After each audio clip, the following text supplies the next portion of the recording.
Hi guys, welcome back to my channel and ivattu bandu June 6th 2026 and as I already told you that consistency alli videos upload ಮಾಡ್ತೀನಿ ಅಂದ್ಬಿಟ್ಟು I am back with one more video. If you are very new to my channel, please ನನ್ನ ಚಾನಲ್ಗೆ subscribe ಮಾಡಿಕೊಂಡು video ನೋಡಿ ಅಂತ ಹೇಳ್ತಾ video continue ಮಾಡೋಣ. So ಬೆಳಗ್ಗೆದ್ದ ತಕ್ಷಣ ಇವತ್ತು ಸ್ಪೆಷಲ್ ಬ್ರೇಕ್ಫಾಸ್ಟ್ ಅಂತಲೇ ಹೇಳ್ಬೋದು. ಸೊ ದೋಸೆ, ಚಟ್ನಿ ಆ್ಯಂಡ್ ಆಲೂ ಪಲ್ಯ. ಸೊ ಪರ್ಫೆಕ್ಟ್ ಕಾಂಬಿನೇಷನ್ ಇದು. And everybody was excited. So ಎಕ್ಸೈಟ್ಮೆಂಟಲ್ಲಿದ್ದರು. ಸೊ ದೋಸೆ ಇವತ್ತು, ಪಲ್ಯ, ಚಟ್ನಿ ಅಂತ. ಚಟ್ನಿ ಬಂದು like just coconut chutney with ಆಲೂ ಪಲ್ಯ ಮಾಡಿದ್ದೆ. ಆ್ಯಂಡ್ ದೋಸೆ ಪರ್ಫೆಕ್ಟಾಗಿ ಬಂದಿತ್ತು ಬಿಕಾಸ್ ಫರ್ಮೆಂಟೇಷನ್ ತುಂಬ ಪರ್ಫೆಕ್ಟಾಗಿ ಆಗಿತ್ತು ದೋಸೆ ಬ್ಯಾಟರ್. ಸೊ ನಾನು ಯೂಶ್ವಲಾಗಿ 8:30ಗೆ ಗ್ರೈಂಡ್ ಮಾಡಿಕೊಂಡು ಇಟ್ಟಿದ್ದೆ. ಸೊ ಅದು ಬೆಳಗ್ಗೆ ಅಷ್ಟರಲ್ಲಿ 12 hours ಪರ್ಫೆಕ್ಟಾಗಿ ಫರ್ಮೆಂಟ್ ಆಗಿತ್ತು. ಲೈಕ್ ಅರ್ಧ ಕಂಟೈನರಷ್ಟು ಹಿಟ್ಟಿತ್ತು. ಸೊ ಅದು ಫರ್ಮೆಂಟ್ ಆಗಿ ಫುಲ್ ಮೇಲೆ ಟಾಪ್ವರೆಗೂ ಬಂದಿತ್ತು. ಸೊ ನಾನು ಗೆಸ್ ಮಾಡಿದೆ, ಚೆನ್ನಾಗಿ ಬಂದಿದೆ. ಸೊ ದೋಸೆ ಚೆನ್ನಾಗಿ ಬರುತ್ತೆ ಅಂದ್ಬಿಟ್ಟು. ಇನ್ ಕೇಸ್ ಏನಾದರೂ ದೋಸೆ ನಿಮಗೆ ಕ್ರಿಸ್ಪಿಯಾಗಿ ಪರ್ಫೆಕ್ಟಾಗಿ ಬರ್ತಿಲ್ಲ ಅಂದರೆ ಆ ಟೈಮಲ್ಲಿ ಬೇಕಾದರೆ ಬೇಕಿಂಗ್ ಸೋಡಾ ಹಾಕಿ. ಪರ್ಫೆಕ್ಟಾಗಿ ಫರ್ಮೆಂಟ್ ಆಗಿದೆ ಅಂದರೆ ಅದಕ್ಕೇನು ಹಾಕೋ ಅವಶ್ಯಕತೆ ಇರೋದಿಲ್ಲ. ಜಸ್ಟ್ ಡೈರೆಕ್ಟ್ ನೀವು ಒಂದು ಸಾಲ್ಟ್ ಹಾಕ್ಕೊಂಡು ಮಿಕ್ಸ್ ಮಾಡಿಕೊಂಡು ದೋಸೆ ಡೈರೆಕ್ಟಾಗಿ ಪ್ಯಾನ್ ಮೇಲೆ ಹಾಕೋದೇನೆ. ಬ್ಯಾಟರ್ನ ನಾನು ಚೆನ್ನಾಗಿ ಮಿಕ್ಸ್ ಮಾಡಿಕೊಂಡು ಆನಂತರ ಮಿಕ್ಸಿಂಗ್ ಬೌಲಲ್ಲಿ ಟ್ರಾನ್ಸ್ಫರ್ ಮಾಡ್ಕೊತೀನಿ. ಸೊ ಎಷ್ಟು ಬೇಕೋ ಅಷ್ಟು. ಆ್ಯಂಡ್ ಮಿಕ್ಕಿದ್ದನ್ನು ಫ್ರಿಜ್ಜಲ್ಲಿ ಇಡ್ತೀನಿ. ಸೊ ಅದು ನೆಕ್ಸ್ಟ್ ಡೇ ಅಥವಾ ನೆಕ್ಸ್ಟ್ ಯಾವಾಗಾದರೂ ಯೂಸ್ ಮಾಡೋಕ್ಕೆ ಯೂಸ್ ಆಗುತ್ತೆ. ಸೊ ಮ್ಯಾಕ್ಸಿಮಮ್ ನೀವು 10 to 15 daysವರೆಗೂ ಬ್ಯಾಟರ್ ಯೂಸ್ ಮಾಡ್ಬೋದು ಫ್ರಿಜ್ಜಲ್ಲಿ ಇಟ್ಕೊಂಡು. ಸೊ ನಾನು ಮ್ಯಾಕ್ಸಿಮಮ್ 1 weekಲ್ಲಿ ಮುಗಿಸ್ಬಿಡ್ತೀನಿ. ಸೊ ಮ್ಯಾಕ್ಸಿಮಮ್ ದೋಸೆ ಬ್ಯಾಟರ್ನ ಫ್ರಿಜ್ಜಲ್ಲಿ ಇಟ್ಕೊಂಡಿರ್ತೀನಿ. ಸೊ ನೆಕ್ಸ್ಟ್ ಯಾವಾಗ ಬೇಕಾದರೂ ಅದನ್ನು ಯೂಸ್ ಮಾಡ್ಕೊತಾ ಇರ್ತೀನಿ. ಲೈಕ್ ಇಡ್ಲಿಗಾಗಿರಲಿ, ಪಡ್ಡುಗಾಗಿರಲಿ, ಸಮ್ಟೈಮ್ಸ್ ಲೈಕ್ ಸ್ವೀಟ್ ಬೋಂಡಾಸ್ ಎಲ್ಲ ಮಾಡ್ತೀನಿ. ಬ್ಯಾಟರ್ ಏನಾದರೂ ಒಂಚೂರು ಉಳಿದಿದ್ರೆ. ಸೊ ಸುಮಾರು ವೀಡಿಯೋಸಲ್ಲಿ ಮಾಡಿದ್ದೀನಿ. ಬೇಕಾದರೆ ನೀವು ಪ್ರೀವಿಯಸ್ ವೀಡಿಯೋಸಲ್ಲಿ ಚೆಕ್ ಮಾಡ್ಬೋದು. ತುಂಬ ಈಸಿ. ಬ್ಯಾಟರ್ ತೊಗೊಂಡು ಒಂಚೂರು ಜೀರಿಗೆ, ಬೆಲ್ಲ, ಆನಂತರ ಒಂಚೂರು ಮೈದಾ ಹಸಿಟ್ಟು ಅಥವಾ ಗೋಧಿ ಹಸಿಟ್ಟು ಹಾಕ್ಕೊಂಡು ಮಿಕ್ಸ್ ಮಾಡಿಕೊಂಡು ನೀವು ಆಯಿಲಲ್ಲಿ ಬೋಂಡ ಥರ ಹಾಕ್ಕೊಳೋದೆ ತುಂಬ ಚೆನ್ನಾಗಿರುತ್ತೆ. ಸೊ ಈವ್ನಿಂಗ್ ಸ್ನ್ಯಾಕ್ಸ್ ಆಗಿ ನೀವು ಯೂಸ್ ಮಾಡ್ಬೋದು. So for the best chutney, coconut chutney ತುಂಬ ಚೆನ್ನಾಗಿರುತ್ತೆ. ಸೊ ಫ್ರೆಶ್ ಕೊಕೊನಟ್ ವಿತ್ ಕಡಲೆಪಪ್ಪು. ಸೊ ಹ್ಯಾಂಡ್ಫುಲ್ ಆಫ್ ಕಡಲೆಪಪ್ಪು ಇದ್ದರೆ ಸಾಕು. ಹಾಕ್ಕೊಂಡು ಗ್ರೀನ್ ಚಿಲ್ಲೀಸ್ ಮತ್ತು ಒಂದು ಸ್ಮಾಲ್ ಪೀಸ್ ಆಫ್ ಜಿಂಜರ್, ಸೋಂಪು ಒಂಚೂರು ಅಂದರೆ ಒಂದು 1/4 teaspoon ಅಷ್ಟು ಹಾಕಿದ್ರೆ ಸಾಕು. ಕರಿಬೇವು ಮತ್ತು ಕೊತ್ತಂಬರಿ, ಉಪ್ಪು ಅಷ್ಟೇ. ಇವೆಲ್ಲವನ್ನು ಹಾಕ್ಕೊಂಡು ಫೈನಾಗಿ ಗ್ರೈಂಡ್ ಮಾಡ್ಕೊಳ್ಳಿ. ಸೊ ಟೆಂಪರಿಂಗ್ಗೆ ಪೆಪ್ಪರ್ ಅಂತಿದ್ದೀನಿ, ಮಸ್ಟರ್ಡ್ ಮತ್ತು ಜೀರಾ, ಕರಿಬೇವು ಹಾಕಿ ಟೆಂಪರಿಂಗ್ ಮಾಡಿಕೊಂಡ್ರೆ ಮುಗೀತು. ಸೊ ಚಟ್ನಿ ರೆಡಿ ಆಗಿಬಿಡುತ್ತೆ. ಆ್ಯಂಡ್ ಆಲೂಗಡ್ಡೆ ಪಲ್ಯಗೆ ಆನಿಯನ್ ಫೈನಾಗಿ ಚಾಪ್ ಮಾಡಿಕೊಂಡು ಆಲ್ರೆಡಿ ಆಲೂಗಡ್ಡೆ ರೆಡಿ ಮಾಡಿಟ್ಟಿದ್ದೆ. ಸೊ ಅದನ್ನು ಚೆನ್ನಾಗಿ ಪೀಲ್ ಮಾಡಿಕೊಂಡು ಮಾಡ್ಕೊಳೋದೆ ತುಂಬ ಈಸಿನೇ. ಆಲೂಗಡ್ಡೆ ಪಲ್ಯ ಹೇಳೋ ಅವಶ್ಯಕತೆ ಎಲ್ಲ ಎಲ್ಲರಿಗೂ ಗೊತ್ತಿರುತ್ತೆ. ಸೊ ಆನಿಯನ್, ಗ್ರೀನ್ ಚಿಲ್ಲಿ, ಜೀರಿಗೆ, ಕರಿಬೇವು ಮತ್ತು ಒಂಚೂರು ಶುಂಠಿನ ಗ್ರೈಟ್ ಮಾಡಿ ಹಾಕ್ಕೊಂಡಿದ್ದೆ. ಸೊ ಎಲ್ಲವನ್ನು ಹಾಕಿ ಆಯಿಲಲ್ಲಿ ಸಾರ್ಟ್ ಔಟ್ ಮಾಡಿಕೊಂಡು ಆಲೂಗಡ್ಡೆ ಸ್ಮ್ಯಾಶ್ ಮಾಡಿ ಹಾಕಿ ಸಾಲ್ಟ್ ಆ್ಯಂಡ್ ಟರ್ಮರಿಕ್ ಹಾಕಿ ಮಿಕ್ಸ್ ಕೊಡೋದು ಅಷ್ಟೇ. ಆಲೂಗಡ್ಡೆ ಪಲ್ಯ ರೆಡಿ ಆಗುತ್ತೆ. ದೋಸೆಗೆ, ಚಪಾತಿಗೂ ಸಹ ತುಂಬ ಚೆನ್ನಾಗಿರುತ್ತೆ. ನೀವು ಟ್ರೈ ಮಾಡಿ ನೋಡಿ. ಸೊ ಇವತ್ತಿನ ಬ್ರೇಕ್ಫಾಸ್ಟ್ ದೋಸೆ, ಆಲೂ ಪಲ್ಯ ಆ್ಯಂಡ್ ಚಟ್ನಿ. ಸೊ ಇವತ್ತು ಸ್ಯಾಟರ್ಡೇ. ಸೊ ಸ್ಯಾಟರ್ಡೇ ಯೂಶ್ವಲಾಗಿ ನಿಮ್ಮೆಲ್ಲರಿಗೂ ಗೊತ್ತಿರೋ ಹಾಗೆ ನಮ್ಮ ಹಸ್ಬೆಂಡ್ ಟೆಂಪಲ್ಗೆ ಹೋಗ್ತಾರೆ, ಶನಿ ಮಹಾತ್ಮ ಟೆಂಪಲ್ಗೆ. ಸೊ ಅವ್ರು ನನ್ನ ರಿಕ್ವೆಸ್ಟ್ ಮಾಡಿಕೊಂಡ್ರು, ಬಾ ಇವತ್ತು ಜೊತೆಲೇ ಹೋಗೋಣ ಅಂದ್ಬಿಟ್ಟು. ಸೊ ನನಗೆ ಸ್ವಲ್ಪ ಟೈಮ್ ಮ್ಯಾನೇಜ್ ಮಾಡೋಕ್ಕಾಗಿಲ್ಲ. ಬೆಳಗ್ಗೆ ಎದ್ದಿದ್ದೇ ಲೇಟ್ ಆಯಿತು. ಒಂದು 7ಗೆ ಎದ್ದರು ಇವತ್ತು ಆ್ಯಕ್ಚುಲಿ.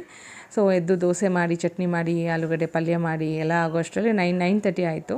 ಆ್ಯಂಡ್ ನಾನು ಸ್ನಾನ ಮಾಡೋಕ್ಕೆ ಮುಂಚೆ ನನ್ನ ಮಕ್ಕಳೆಲ್ಲ ಸ್ನಾನ ಮಾಡಬೇಕು. ಅವ್ರು ರೆಡಿ ಮಾಡಿ ಆನಂತರ ನಾನು ಸ್ನಾನ ಮಾಡಿ. ಸೊ ನಾನು ಸ್ನಾನ ಮಾಡೋಷ್ಟರಲ್ಲಿ 10:30 ಆಯಿತು ಆಲ್ಮೋಸ್ಟ್.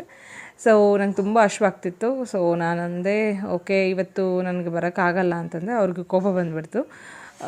ಜೊತೆಲಿ ಹೋಗೋಣ ಅಂತ ಹೇಳಿದ್ನಲ್ಲ ಅಂದ್ಬಿಟ್ಟು. ಸೊ ನಾನಂದೆ ಅದಕ್ಕೆ ನಾನು ಬರೋಲ್ಲ. ಸ್ಯಾಟರ್ಡೇಸ್, ಸಂಡೇಸ್ ಎಲ್ಲ ಲೈಕ್ ಪ್ಲ್ಯಾನ್ ಮಾಡಬೇಡ ನೀನು ಟೆಂಪಲ್ಸ್ಗೆ ಹೋಗೋದು, ನನಗೆ ಕಷ್ಟ ಆಗುತ್ತೆ ಅಂತ ಹೇಳಿ ಡಿಸ್ಕಸ್ ಮಾಡ್ತಿದ್ರಿ. ಆ್ಯಂಡ್ ಅವರು ಮೇ ಬಿ ಓಕೆ ಸರಿ ಬಿಡು, ಇವಾಗ ಟೈಮ್ ಆಯಿತು, ಇಷ್ಟೊತ್ತಾಯಿತು, ನಾನು ಹೋಗೋಕ್ಕಾಗೋದಿಲ್ಲ, ಸಂಜೆ ಹೋಗ್ತೀನಿ ಅಂತ ಹೇಳಿದರು. ಆ್ಯಂಡ್ ಸಂಜೆ ಹೋಗ್ತೀನಿ ಅಂತ ಹೇಳಿದ ತಕ್ಷಣ ಬ್ರೇಕ್ಫಾಸ್ಟ್ ರೆಡಿ ಮಾಡು, ನಾನು ತಿನ್ನಬೇಕು ಅಂದರು. ಅವ್ರಿಗೆ ಬಿಸಿಯಾಗಿ ಒಂದು 3 ದೋಸೆ ಹಾಕಿಕೊಟ್ಟೆ. ಅವ್ರಿಗೆ ಹೇಗೆ ಹೇಳೋದು, ಕ್ರಿಸ್ಪಿಯಾಗಿರಬೇಕು ದೋಸೆ, ದಪ್ಪ ಇರಬಾರ್ದು. ಸ್ವಲ್ಪ ತುಪ್ಪ ಎಲ್ಲ ಹಾಕಿ ಕೊಟ್ಟರೆ ತುಂಬ ಇಷ್ಟಪಟ್ಟು ತಿಂತಾರೆ. ಸೊ ನಾನು ಡೈರೆಕ್ಟಾಗಿ ಗೀ ಮಾತ್ರ ಹಾಕೋದಿಲ್ಲ. ಸೊ ಆಯಿಲ್ ಜೊತೆ ಗೀ ಮಿಕ್ಸ್ ಮಾಡಿ ಹಾಕ್ತೀನಿ. ಸ್ವಲ್ಪ ಜನ ಬರೀ ಆಯಿಲ್ ಹಾಕ್ತಾರೆ. So oil with ghee mix ಮಾಡಿದ್ರೆ ನಿಮಗೆ ಒಂದು ಪರ್ಫೆಕ್ಟ್ ಕಲರ್ ಬರುತ್ತೆ. ಅಂದರೆ ಸ್ಪ್ರೆಡ್ ಮಾಡಿ, ನೀವು ಆಯಿಲ್ ಹಾಕಿದ ತಕ್ಷಣ ದೋಸೆ ಮೇಲೆ ಕ್ಲೀನಾಗಿ ಎಲ್ಲ ಕಡೆಯೂ ಸ್ಪ್ರೆಡ್ ಮಾಡಿದ್ರೆ ನಿಮಗೆ ಪರ್ಫೆಕ್ಟಾಗಿ ಕಲರ್ ಸಿಗುತ್ತೆ. ಜಸ್ಟ್ ನೀವು ಸೈಡ್ಸಲ್ಲಿ ಮಾತ್ರ ಆಯಿಲ್ ಹಾಕಿದ್ರೆ ಸೈಡ್ಸಲ್ಲಿ ಮಾತ್ರ ನಿಮಗೆ ಅದು ಅಂದರೆ ಬ್ರೌನಿಷ್ ಕಲರ್ ಬರುತ್ತೆ, ಸೆಂಟ್ರಲ್ಲಿ ವೈಟಾಗೇ ಇರುತ್ತಲ್ವ. ಸೊ ಹಾಗೆ ಮಾಡಬೇಡಿ. ಸೊ ಎಂಟೈರ್ ದೋಸೆಗೆ ಹಾಕಿದ ತಕ್ಷಣ ಬ್ರಷ್ ಏನಾದರೂ ಇದ್ದರೆ ಬ್ರಷಲ್ಲಿ ಹಾಗೆ ಸ್ಪ್ರೆಡ್ ಮಾಡಿ. ಸೊ ಅವಾಗ ಪರ್ಫೆಕ್ಟಾಗಿ ಕಲರ್ ಸಿಗುತ್ತೆ ನಿಮಗೆ. ಆ್ಯಂಡ್ ನನ್ನ ವೀಡಿಯೋಸ್ ಹೇಗೆ ಅನಿಸ್ತಿದೆ ನಿಮಗೆ? ಚೆನ್ನಾಗಿದೆಯಾ ನನ್ನ ವೀಡಿಯೋಸ್ ನೋಡೋದಕ್ಕೆ? ಚೆನ್ನಾಗಿ ಎಡಿಟ್ ಮಾಡ್ತಾಯಿದ್ದೀನಾ? ವಾಯ್ಸ್ ಓವರ್ ಚೆನ್ನಾಗಿ ಕೊಡ್ತಿದ್ದೀನಾ ಅನ್ನೋದು ಕಮೆಂಟ್ಸಲ್ಲಿ ತಿಳಿಸಿ. ಸೊ ನನಗೆ ಖುಷಿ ಆಗುತ್ತೆ. ಸೊ ನಾನು ಏನಾದರೂ ಮಿಸ್ಟೇಕ್ ಮಾಡ್ತಿದ್ರೆ ನಾನು ಕರೆಕ್ಟ್ ಮಾಡ್ಕೊತೀನಿ, ಅಥವಾ ಚೆನ್ನಾಗಿದೆ ಅಂತ ಹೇಳಿದರೆ ಇನ್ನೂ ಇಂಪ್ರೂವ್ಮೆಂಟ್ ಮಾಡ್ಕೊಳೋಕ್ಕೆ ಟ್ರೈ ಮಾಡ್ತೀನಿ ಮ್ಯಾಕ್ಸಿಮಮ್. ಆ್ಯಂಡ್ ಒಂದು ಸ್ವಲ್ಪ ಜನ ನನಗೆ ಪರ್ಸ್ನಲಾಗಿ DM ಮಾಡಿದರು, ಅಕ್ಕ ನೀವು ಪ್ರಾಪರ್ ಪ್ಲೇಸ್ ಯಾವುದು, ನೀವೆಲ್ಲಿದ್ದಿದ್ದು, ನಿಮ್ಮ ಕನ್ನಡ ಯಾಕೆ ಒಂದು ಸ್ವಲ್ಪ ಡಿಫ್ರೆಂಟಾಗಿದೆ ಅಂತೆಲ್ಲ ಕೇಳಿದ್ರಿ. ಎಸ್, ನನ್ನ ಪ್ರಾಪರ್ ಪ್ಲೇಸ್ ಅಂತಂದರೆ ನಾನು ಹುಟ್ಟಿದ್ದು ಬೆಳೆದಿದ್ದು ಎಲ್ಲ ಬೆಂಗಳೂರಲ್ಲೇ. ಸೊ ಬೆಂಗಳೂರಲ್ಲೇ ನನ್ನ ಎಜುಕೇಷನ್ ಮುಗಿದಿದ್ದು. ಬಟ್ ನಾವು ಬಂದು ಕೋಲಾರ ಮುಳ್ಬಾಗಲ್ ಕಡೆಯವರು. ಸೊ ನಮ್ಮ ಲ್ಯಾಂಗ್ವೇಜ್ ಒಂದು ಸ್ವಲ್ಪ ಹೀಗೆ ಇರುತ್ತೆ, ಅಂದರೆ ತೆಲುಗು ಮಿಕ್ಸ್ ವಿತ್ ಕನ್ನಡ ಆಗಿರುತ್ತೆ. ಬಟ್ ಅಷ್ಟೇನು ನಾನು ಕೆಟ್ಟದಾಗೇನು ಕನ್ನಡ ಮಾತಾಡಲ್ಲ, ಪರ್ಫೆಕ್ಟಾಗೆ ಮಾತಾಡ್ತೀನಿ ಅಂತ ನಾನು ಅಂದ್ಕೊಂಡಿದ್ದೀನಿ. ಅಟ್ಲೀಸ್ಟ್ ಒಂದು 10% ಅಷ್ಟು ಕನ್ಫ್ಯೂಷನ್ ಇರುತ್ತೆ, but that's okay. And the reason ಏನಪ್ಪ ಅಂತಂದರೆ ಲೈಕ್ ನಾವು 2 ಲ್ಯಾಂಗ್ವೇಜ್ ಮಾತಾಡ್ತೀರಿ, ತೆಲುಗು ಆ್ಯಂಡ್ ಕನ್ನಡ. ಸೊ ಅದು ಏನಾಗುತ್ತೆ, ಮಿಕ್ಸ್ ಆಗಿಬಿಡುತ್ತೆ ಸಮ್ಟೈಮ್ಸು. ನಾವು ಬರೀ ತೆಲುಗುನೇ ಮಾತಾಡಲ್ಲ, ನಮ್ಮ ಫ್ಯಾಮಿಲಿಯಲ್ಲಿ ಆಲ್ಮೋಸ್ಟ್ ಎಲ್ಲರೂ ಕನ್ನಡನೇ ಮಾತಾಡ್ತಾರೆ, ಸ್ವಲ್ಪ ಜನ ತೆಲುಗುನಲ್ಲಿ ಮಾತಾಡ್ತಾರೆ. ಬಟ್ ನಮ್ಮ ಕಡೆ ಎಲ್ಲ ಹೇಗೆ ಅಂದರೆ ನಾವು ಆಂಧ್ರಾಗೆ ಬಾರ್ಡರ್ ಸೈಡ್ ಆಗಿರ್ತೀರಿ. ಸೊ ನಮ್ಮ ಕಡೆ ಆಲ್ಮೋಸ್ಟ್ 2 ಲ್ಯಾಂಗ್ವೇಜ್ ಮಾತಾಡ್ತಾರೆ ಪರ್ಫೆಕ್ಟಾಗಿ. ಆ್ಯಂಡ್ ತೆಲುಗು ಅಂದರೆ ತೆಲುಗು, ಕನ್ನಡ ಅಂದರೆ ಕನ್ನಡ, ಹಾಗೆ. ಬಟ್ ನಮ್ಮದು ಪರ್ಫೆಕ್ಟ್ ತೆಲುಗು ಅಂತ ಹೇಳೋಕ್ಕಾಗೋದಿಲ್ಲ. ಹೇಗೆ ಹೇಳೋದು, it's mix with Kannada Telugu ಹಾಗೆ. ಸೊ ಬೆಂಗಳೂರಿಯನ್ಸ್ ಆಗಿರಲಿ, ಸೊ ಬೆಂಗಳೂರು ಕಡೆ, ಮುಳ್ಬಾಗಲ್, ಕೋಲಾರ ಕಡೆ ಎಲ್ಲ ಆಲ್ಮೋಸ್ಟ್ ಈ ರೀತಿಯೇ ಮಾತಾಡ್ತಾರೆ. ನಮ್ಮದು ಮಾತು ಒಂಚೂರು ಒರಟಾಗಿ ಅನಿಸ್ಬೋದು ನಿಮಗೆ, ಬಟ್ ನಮ್ಮ ಮನಸ್ಸು ತುಂಬ ಪೀಸಾಗಿರುತ್ತೆ, ತುಂಬ ಕಾಮಾಗಿರುತ್ತೆ. ನಮ್ಮ ತಂಟೆಗೆ ಬಂದರೆ ಬಿಡೋದಿಲ್ಲ ಅಷ್ಟೇ.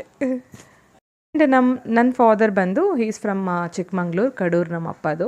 ಸೊ ನಮ್ಮಪ್ಪ ಕನ್ನಡ ಎಕ್ಸ್ಟ್ರಾರ್ಡ್ನರಿ ಆಗಿರುತ್ತೆ. And he can speak very well Kannada, Hindi, Telugu, Tamil, Malayalam and Marathi. ಅವ್ರಿಗೆ almost 7 languages he use to handle. ಅವ್ರಿಗೆಲ್ಲ ಲ್ಯಾಂಗ್ವೇಜಸ್ಸು ಬರುತ್ತೆ, ಅಷ್ಟು ಪರ್ಫೆಕ್ಟಾಗಿ ಮಾತಾಡ್ತಿದ್ರು. He is something like a learner, ಯಾವಾಗಲೂ ಕಲಿಯೋದ್ರಲ್ಲಿ ಇಷ್ಟಪಡ್ತಾರೆ, ಆಸಕ್ತಿ ತೋರಿಸ್ತಾರೆ. ಹಾಗೆ ಅವರು ಬೇರೆ ಬೇರೆ ಸ್ಟೇಟಲ್ಲಿ ಅವರು ಬಿಸ್ನೆಸ್ ಮೇಲೆ ಹೋದರೆ he use to learn the languages. ಅವರು ಹಾಗೆ ಕಲಿತು ಅದನ್ನು ಪರ್ಫೆಕ್ಟಾಗಿ ಮಾತಾಡ್ತಾರೆ. ಸೊ ಈ ರೀತಿ ಇರುತ್ತೆ. ಸೊ ನನಗೂ ಬರುತ್ತೆ, ಲೈಕ್ ನನಗೆ ತೆಲುಗು, ಕನ್ನಡ, ಹಿಂದಿ ಮ್ಯಾನೇಜಬಲ್, ಲೈಕ್ ಅಷ್ಟೇನು ಪರ್ಫೆಕ್ಟ್ ಆಗಲ್ಲ, but I can manage Hindi. And Tamil, Malayalam I can understand completely, but I can't speak. That is a tongue twisting language, so I can't speak it properly. And Tamil ಮಾತಾಡ್ತೀನಿ ನಾನು maximum. And ಹೇಗೆ ಹೇಳೋದು, English, of course English ಹೇಗೆ ಅಂತಂದರೆ ನನ್ನ ಸ್ಕೂಲಲ್ಲಿ ಹಾಗೆ ಇತ್ತು. ಸೊ ಹಾಗೆ ಇಂಗ್ಲೀಷ್ ಬರುತ್ತೆ. ಆ್ಯಂಡ್ ನನಗೆ ಪ್ರಾಬ್ಲಮ್ ಏನಪ್ಪ ಅಂದರೆ ನನಗೆ ಇಂಗ್ಲೀಷ್ ಮಾತಾಡೋ ಫ್ರೆಂಡ್ಸ್ ಕಡಿಮೆ. ಸೊ ಎಲ್ಲರಿಗೂ ಕನ್ವೀನಿಯೆಂಟಿಗೆ ಅವ್ರವ್ರ ಲ್ಯಾಂಗ್ವೇಜಸಲ್ಲೇ ಮಾತಾಡಬೇಕಾಗುತ್ತೆ. ಸೊ ನಾನು ಕನ್ನಡ, ಅವ್ರ ತೆಲುಗು ಆ ಥರನೇ ಮಾತಾಡ್ತೇನೆ. ಸೊ ಯೂಟ್ಯೂಬ್ ಚಾನಲ್ ಸ್ಟಾರ್ಟ್ ಮಾಡೋವಾಗ, ನಾನು ಇಂಗ್ಲೀಷಲ್ಲೇ ವೀಡಿಯೋಸ್ ಮಾಡೋವಾಗ ನನ್ನ ಫ್ರೆಂಡ್ಸ್ ಎಲ್ಲ ನಗಾಡ್ತಿದ್ರು, ಯಾಕೆ ಇಂಗ್ಲೀಷು ಕನ್ನಡ ಮಾಡೋಕ್ಕಾಗಲ್ವಾ ಅಂತ ಅಂದ್ಬಿಟ್ಟು. ಬಟ್ ನನಗೆ ಲೈಕ್ ವ್ಯೂವರ್ಸ್ನ ಅಟ್ರ್ಯಾಕ್ಟ್ ಮಾಡಬೇಕು, ಸೊ ನನ್ನ ಚಾನಲ್ ಸ್ವಲ್ಪ ಬೇಗ ರೀಚ್ ಆಗಬೇಕು ಅಂತ ಪ್ಲ್ಯಾನಲ್ಲಿ ಮಾಡಿದೆ. ಬಟ್ ಅದು ಫ್ಲಾಪ್ ಆಯಿತು. And again I came back to the original language Kannada. So Kannada videos ಮಾಡೋಕ್ಕೆ ಸ್ಟಾರ್ಟ್ ಆದಮೇಲೆ ನನಗೆ ವ್ಯೂಸ್ ಚೆನ್ನಾಗಿ ಬರ್ತಿದೆ. ಸೊ ಅದಕ್ಕೋಸ್ಕರ this is the right platform, ನಾನು ಕರೆಕ್ಟಾಗಿ ಈ ಪ್ಲ್ಯಾಟ್ಫಾರ್ಮಲ್ಲೇ ಇರಬೇಕು ಅಂತ ಹೇಳಿಕೊಂಡು ವಿಡಿಯೋಸ್ನ ಹಾಗೆ ಕಂಟಿನ್ಯೂ ಮಾಡ್ತಾಯಿದ್ದೀನಿ. ಆ್ಯಂಡ್ ದಟ್ಸ್ ಇಟ್, ಆಲ್ಮೋಸ್ಟ್ ಎಲ್ಲ ಅಪ್ಡೇಟ್ ಕೊಟ್ಟಿದ್ದಾಯಿತು. ಹೋಪ್ ನಿಮ್ಗೆ ಈ ವಿಡಿಯೋ ಇಷ್ಟ ಆಗಿದೆ ಅನ್ಕೊತೀನಿ. ಇಷ್ಟ ಆಗಿದ್ರೆ ಈ ವಿಡಿಯೋನ ಲೈಕ್ ಮಾಡಿ, ಶೇರ್ ಮಾಡಿ, ಪ್ಲೀಸ್ ನನ್ನ ಚಾನಲ್ಗೆ ಸಬ್ಸ್ಕ್ರೈಬ್ ಮಾಡ್ಕೊಳ್ಳಿ ಅಂತ ಹೇಳ್ತಾ ವಿಡಿಯೋ ಎಂಡ್ ಮಾಡ್ತಾ ಇದ್ದೀನಿ. So meet you in the another interesting video. Take care, bye.